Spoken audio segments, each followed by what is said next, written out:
Hey, third grade Cougars. I just want to say thank you for joining me again in our virtual mini lesson.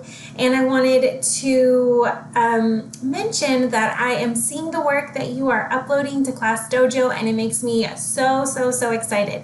If you've uploaded something, I've already left you a comment. So if you are able to, you can go and look at the comment that I sent you.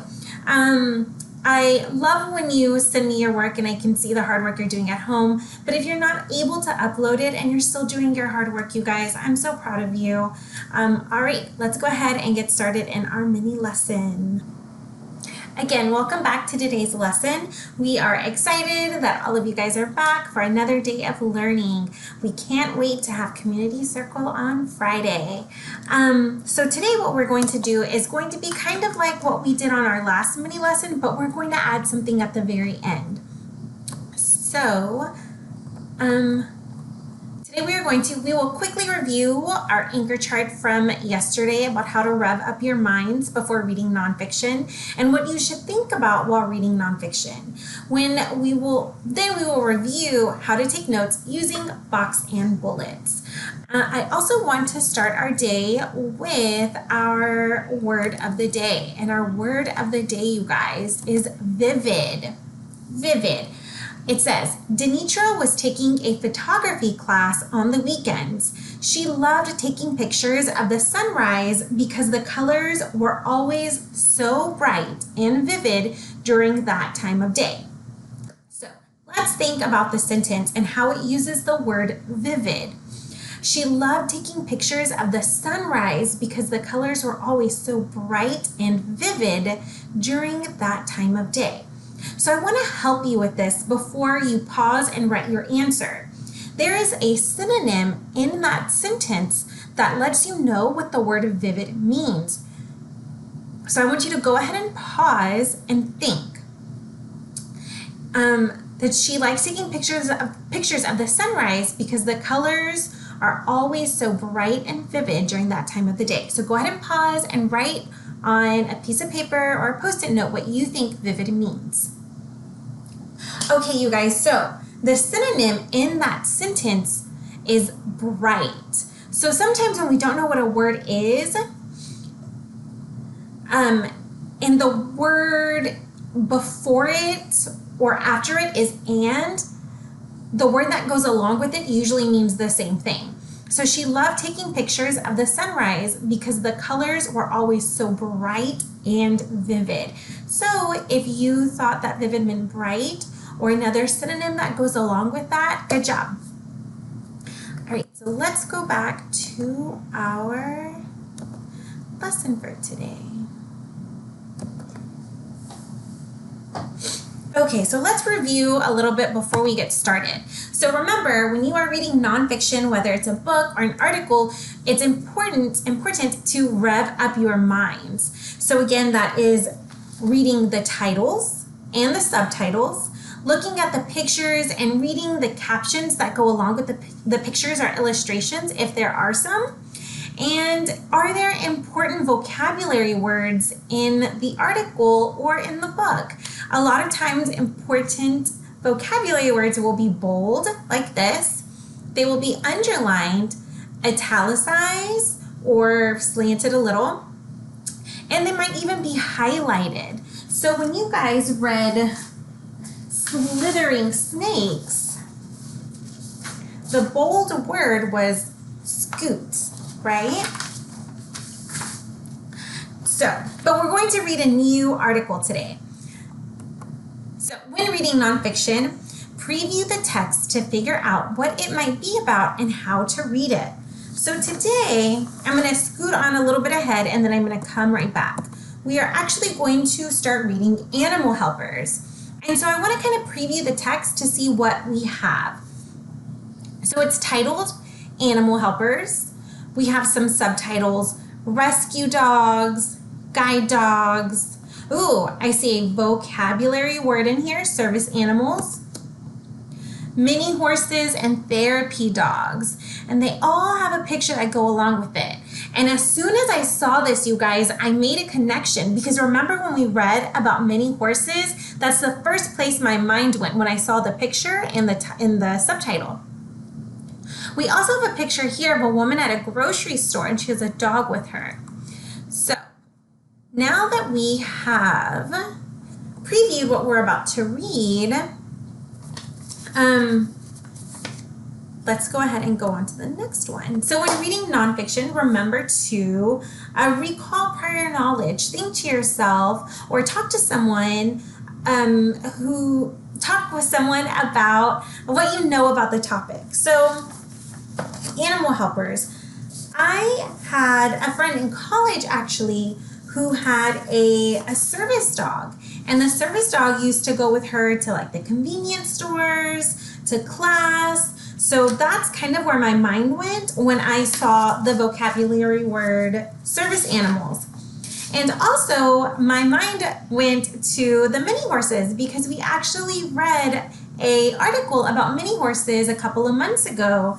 And I remember them saying that they're really good because they fit in places that an actual horse can't. So you can put a mini horse in an elevator. So that's where my mind went when I was recalling my prior knowledge. When reading nonfiction, what is the text going to be about? What sort of text is this? Is this going to be expository, where it's explaining information? Is it going to be a biography, where it's talking about an individual, or an autobiography, where an individual is talking about themselves? Looking at the article, Animal Helpers, I get the feeling that it's going to talk a lot about, or give me a lot of information. It's going to explain a lot of information about animal helpers and different type of service animals. So I'm going to go with expository. So let's go ahead and read, let's go ahead and read what the article says, and then I'm going to show you what I filled out right here. Okay. Animal helpers. Pets are important to many people. Millions of families have pet dogs and cats.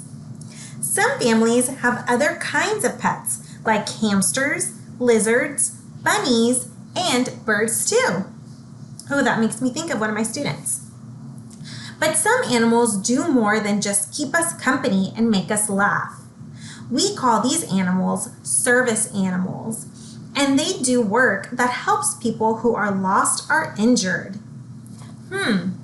So if I didn't know what a service animal was, it told me right there in the same sentence, you guys.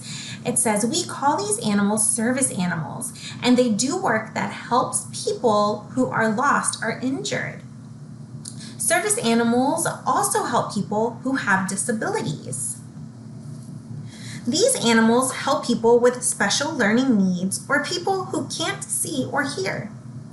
Just like some kids have a teacher's aide who helps them in the classroom, some people have animals that help them in the community. Rescue dogs. Rescue dogs use their sense of smell to track missing people in the woods, or find them under snow, in an avalanche, or under rubble after an earthquake. On September 11th, 2001, when the World Trade Center towers collapsed, rescue dogs helped search for survivors. I forgot to pause, but I want to show you my notes. I'll show you my notes after. Guide dogs. Guide dogs are special helper dogs that help blind people walk safely on busy sidewalks and know when cars are stopped so they can cross streets. They let deaf people know that the phone is ringing or someone is at the door. Dogs can be taught to bring things to people in wheelchairs or pick things up that they drop on the floor. Dogs train for a long time to become guide dogs. So before I move on to the next page, you guys, I want to share with you guys my notes that I took. Here they go. So first, when I read, I was making my annotations. So I wrote title, I wrote when there was a photo, subtitles, and I even highlighted service animals and underlined the definition. Here are my notes. So for animal helpers, this first part, I put service animals are different from pets. The vocabulary word was service animal. They help people who are lost and injured, help people who have disabilities. And then the next subtitle is rescue dogs. They use smell to find missing people. And then that last subtitle on that page is guide dogs. They help people cross the street, hear ringing the phone, or hear when a phone is ringing. They hear doorbells and let their let the owner know that the doorbell is ringing, and they pick up objects when they're just out of reach. So let's go back to the lesson.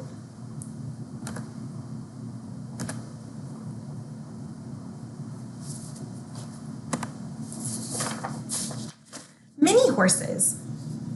Some deaf or blind people are starting to use small horses as guide animals. These horses are the size of a golden retriever dog. They are very steady on their feet and can see very well in the dark. Oh, that's interesting. I didn't know that. And they don't get tired very easily. Many guide horses wear harnesses like guide dogs. This helps the horse lead the person in the right direction safely. Like guide dogs, many horses can go everywhere their people go, in stores and restaurants, on buses and planes. And the best part is that they often live a long time, as much as 35 years. Therapy dogs. Riding horses also helps people with disabilities feel healthy. The motion of the horses helps people feel calm and helps their bodies move better. Stables that have special horses have opened in many communities. People who have special learning needs or who use a wheelchair can go to these stables to ride a very calm horse. A trainer leads the horse while helpers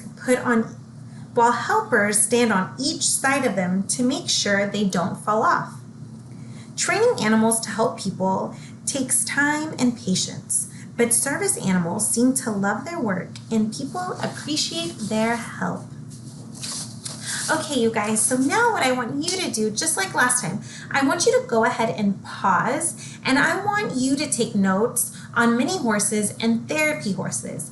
I'm going to share with you my notes, but before you continue and see my notes, I want you to write yours first, okay? So just like I did, go ahead and just grab a piece of paper to separate and write your notes on each side. Okay, you guys, so I'm gonna share with y'all my notes that I took